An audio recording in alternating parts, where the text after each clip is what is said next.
I, Andrew, and my wife, Natalie, became a married couple when we were both around 25 years old.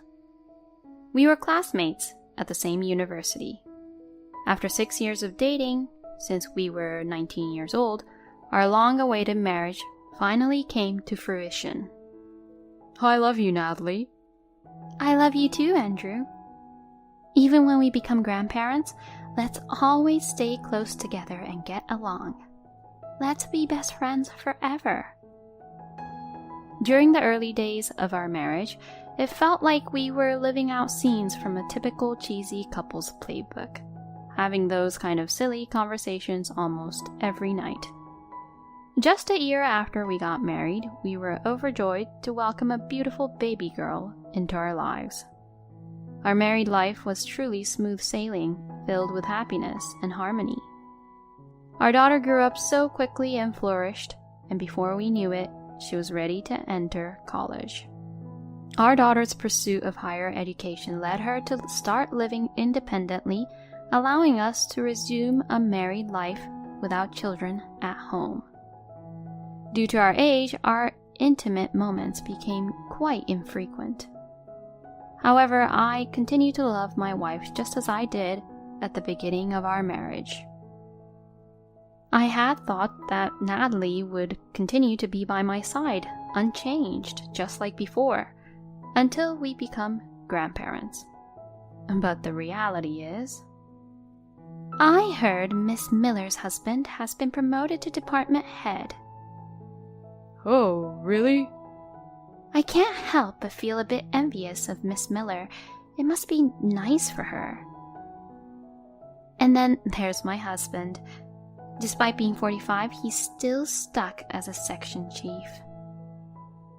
Well, there's nothing I can do, right? I work for a big company, so the hierarchy is quite extensive. Just having the position of a section chief is already something to be grateful for. It's more than enough to be thankful for, you know? What's so great about a big company, despite the low salary? I really lacked judgment. If I could go back 20 years, I would tell my younger self that marrying such a good-for-nothing wouldn't bring happiness. I wish I could give her that advice, I really do. At that time, I was 45 years old. In comparison, the average age of individuals holding the position of a section chief around the world is also 45 years old. And my annual income, excluding bonuses, was around $76,000. Considering that this is the income a 45-year-old man can expect, it should be relatively good compared to the average. I hate it. I hate it. How long do I have to continue this miserable life? You're being miserable. I'm sure I contribute my entire salary to the household. Isn't it still not enough? Of course it's not enough. Charlotte's attending a private university and tuition fees are expensive. In this day and age, it's not easy to find a part-time job either. I have to provide financial support, you know. Well, I guess you have a point. Honestly, you have no idea about the difficulty of managing the household finances. Don't nitpick on everything I say. I'm not nitpicking, really. If the household finances are so tight, why don't you consider getting a part-time job? Huh? Lately, it seems like you're going out somewhere every day. If you have that much free time, why not earn some pocket money for Charlotte? What's that supposed to mean? Are you being sarcastic? I'm just stating the obvious. These days, you hardly do any household chores. Shouldn't you contribute something to the family? You have no right to act all high and mighty when you know nothing about the struggles of being a full-time housewife. Well, I do admit that my remarks were a bit sarcastic, but I don't think I said anything wrong. That's why Natalie is going crazy, because I've struck a nerve. However, simply bombarding her with logical arguments won't be enough. she'll only become more stubborn. I've always maintained a neutral position, even when I'm at home. I should consult our family mediator. With that in mind, I waited for Natalie to be out of the house. I decided to give our daughter Charlotte a call. Seriously? Has Mom been acting like that lately? It's been that way since around the time you started living on your own. Before that, she used to take care of the household chores properly. She never complained about my earnings or anything. Is it possible that it's menopause or something? Even if it is, isn't it a bit too sudden? One day, it just changed out of the blue. I have a suspicion that someone is giving unnecessary advice to your mom. Ah, that's a possibility indeed. So, do you have any idea who might be giving Mom that advice? For now, her mommy friends seem like the top candidates, I guess. Beyond that, I really don't know. Even I don't have a complete grasp of her social circle. But unless you eliminate the root cause, nothing will be resolved, right? If you want to continue having a good relationship with Mom in the future, maybe it's better to hire a detective and find out the root cause? A detective, huh?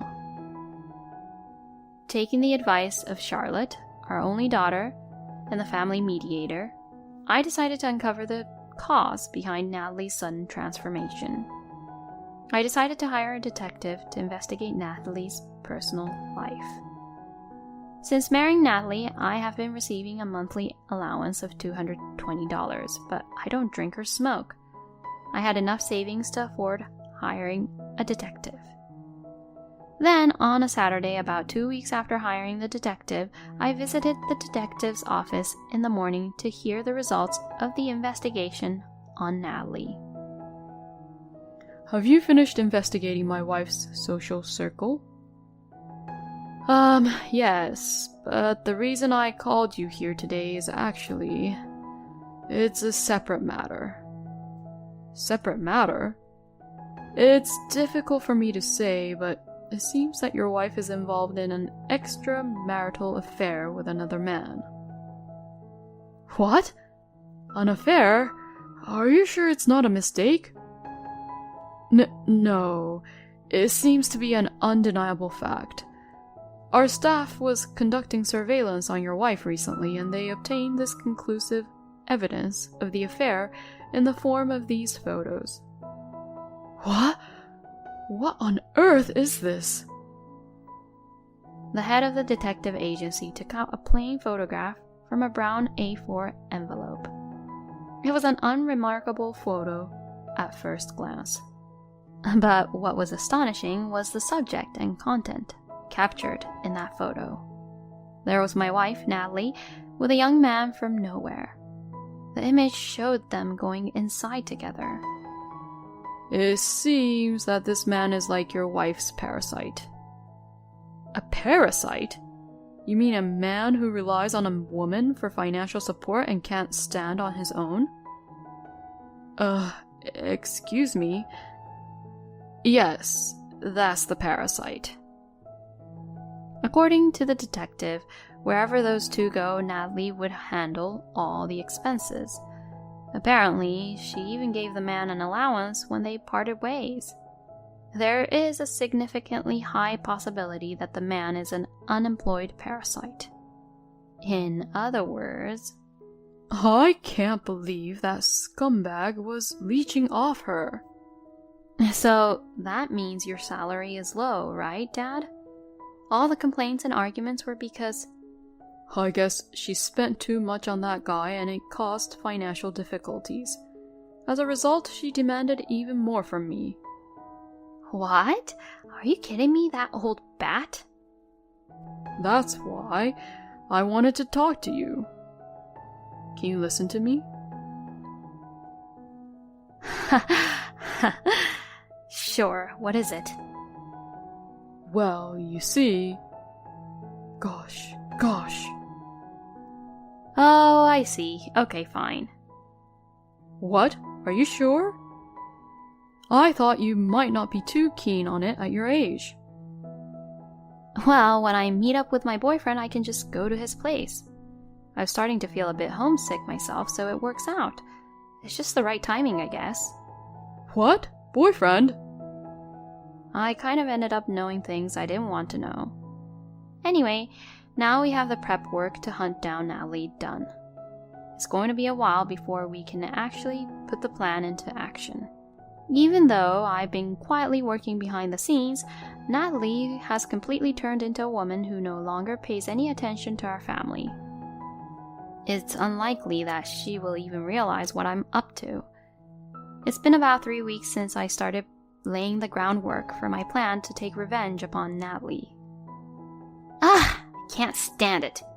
Being with a gloomy guy like you, it's making me feel down too. Oh, really? Sorry, I guess. But it's almost 100% your fault that I'm gloomy inside the house. Huh? What do you mean by that? Exactly what I just said. You're such a small-minded man. Just because you're a pathetic man who can't achieve anything in your career doesn't mean you can take out your frustration on me. I'm just returning the frustration that has built up because of you. What? Do you have a problem with what I say? I don't have anything but problems. Every single day, you're out gallivanting with money that other people have earned. Even housewives have neighborhood obligations. Thanks to me, we get along well with the neighbors. You should be grateful, if anything. Neighbors? You mean lovers, right? Huh? You're having an affair, aren't you? What nonsense are you talking about? There's no way. Well, I have the evidence I obtained from the detective, you know. Detective? Why would you do such a thing? Why do I have to ask for your permission all the time? Besides, you're having an affair, so just admit it honestly. You're annoying. It's just some casual affair, it's not like that. It's no different from you going to gentlemen's clubs for entertainment. I don't go to gentlemen's clubs and take them to hotels like you do. Ha! You're so annoying. It's your fault that I had an affair. It's because you don't pay attention to me. I haven't done anything wrong. If you have a problem with what I do, then why don't you leave? I'll do just fine without you and your low salary. Okay then, I'll be happy to do just that. What? For Natalie, it might have been a case of tit for tat, but for me, it was a long-awaited opportunity. While facing away from Natalie's perplexed gaze, I calmly opened the closet in the room we used when our daughter Charlotte was still living with us. I held 2 duffel bags that I had hidden there and declared to Natalie, I have decided to rent a house near Charlotte's university from now on. Charlotte has already given her permission for us to live separately, so I will leave right away. Wait, hold on a moment. Even though we will be living separately, I still have an obligation to support my wife until the divorce is finalized. I will make sure to provide the bare minimum for living expenses, but I don't think I can afford to support you like a man would. If you still insist on being supported, why don't you get a job yourself, even part-time? Separation? Divorce? Wait a minute. If you divorce me, If you're so worried about living expenses, why don't you make the freeloading man work? Well, it's highly unlikely that a man in his 30s with no job history would suddenly start earning the same salary as me. Call Charlotte. Call Charlotte now. I think it's useless to do that. Huh? Blocked call? That's right. Well, it looks like even the one person who was neutral has had enough. Your life seems pretty bleak now, doesn't it? No, please, wait! Even though I was told I don't want it anymore by her at this late stage, those were the feelings I had, so I coldly brushed Natalie, who was clinging to me in tears, aside. I left the home filled with cherished memories of my precious family. Of course, Natalie was not included in that. The divorce mediation that followed was quite contentious. I presented the evidence of her affair that I had collected through a detective, as well as evidence of the significant amount of money she had given to her lover. As a result, after approximately 6 months, our divorce was finalized, with Natalie being found at fault. Of course, I also pursued the money owed to me by her lover. So, I filed a lawsuit and managed to get $21,000 in compensation. From Natalie, I collected compensation for her infidelity and the repayment of the personal savings she has spent, totaling about $42,000. Afterwards, Natalie tried to reconcile with me and made multiple attempts to contact me and Charlotte. But ultimately, a restraining order was issued by the court, putting an end to it. Currently, it seems that Natalie has run out of money and has been abandoned, even by her freeloading man. She is living alone, working part-time, struggling to make ends meet. After leaving the house I shared with Natalie, I stayed at Charlotte's apartment for about 2 months, relying on her kindness. Later, we found a house with ample space for just the two of us to live together, and we moved there. Currently, I am enjoying a peaceful and serene life with my daughter, who is now a third-year university student. In just 1 more year, Charlotte will likely find employment and leave my side. Until then, I've decided to fully enjoy this happiness to the utmost. Ideally, I would like to find a new partner for myself before Charlotte marries her current boyfriend. I hope to meet a wonderful woman who possesses a sense of independence and is willing to walk alongside me as a team, supporting each other as a married couple. If I find someone like that, it would be fantastic. This time, we can create a strong and affectionate bond, cherishing our time together as a couple until we become old grandparents.